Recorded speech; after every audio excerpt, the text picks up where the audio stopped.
See how setting up and training on a press brake look like. The day has come. Your new press brake has just arrived.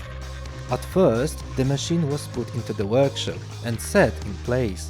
It was then leveled to ensure it was in the right working conditions.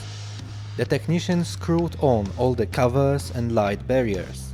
Once the machine was connected to the power supply and the tank filled with hydraulic oil, a test on opening the clamps could be carried out.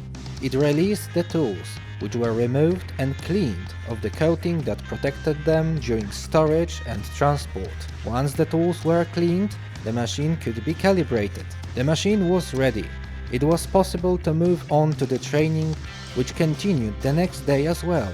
The technician introduced the operation of the OT41 controller. He then demonstrated the operation of the machine using real examples. Later on, clients worked on parts themselves under his supervision. After the training, clients were ready to start working on their own.